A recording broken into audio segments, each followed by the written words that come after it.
આજરોજ ગુજરાત સરકારના મુખ્યમંત્રીશ્રીએ ધ ડ્રીમ પ્રોજેક્ટ ઓફ લાયનની વસ્તી ગણતરી પછી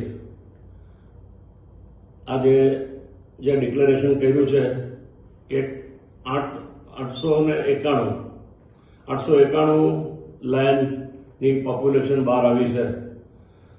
I really thankful to our honourable prime minister, જેને લાયન પ્રોજેક્ટ ઇનિશિયેટિવ કર્યો આજથી 2 વર્ષ પહેલા, અને એનું જે આ રિઝલ્ટ છે એ રીતે આપણી ગુજરાત સરકાર, આપણા ફોરેસ્ટ ડિપાર્ટમેન્ટ, આપણા ફોરેસ્ટ મિનિસ્ટર શ્રી મુળુભાઈ બહેરા અને આખી ટીમ અને ફોરેસ્ટની પૂરી ટીમ જે ગીરમાં છે અથવા તો બીજી જગ્યાએ છે, બધાનો સહયોગ અને પોતાનો કિંમતી સમય આપી અને આ જે વસ્તી ગણતરીને અંજામ આપ્યો છે એ ખરેખર અભિનંદનને પાત્ર છે.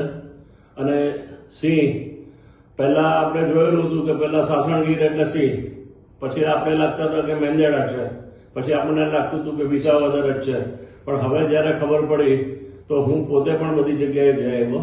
હું વિસાવદરમાં ચાલુ વરસાદે હું ગયો હતો, જ્યારે ત્યાં જવી શકાય નહીં એવી પરિસ્થિતિમાં પણ અમે વસ્તી ગણતરીનું જે ચાલતું હતું ત્યાં અમે પહોંચ્યા હતા. અને એવી રીતે રાજુલા, એટલે મારો પોતાનો પણ જાત અનુભવ રહ્યો અને મને એમ લાગ્યું કે આ ક્યાં ક્યાં જગ્યાએ બેસેલા છે અને ન જોયેલા એનિમલો આપણે જોયા છે. એટલે સૌથી વધુ મને આનંદ થયો.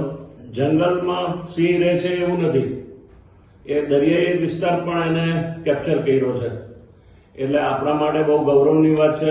અને આજે જે છે જે 891 જે લાયનની વસ્તી ગણતરી ડિક્લેર કરી છે મુખ્યમંત્રી શ્રી ભૂપેન્દ્રભાઈ પટેલે, એ આપણા સૌને માટે ગૌરવની વાત છે.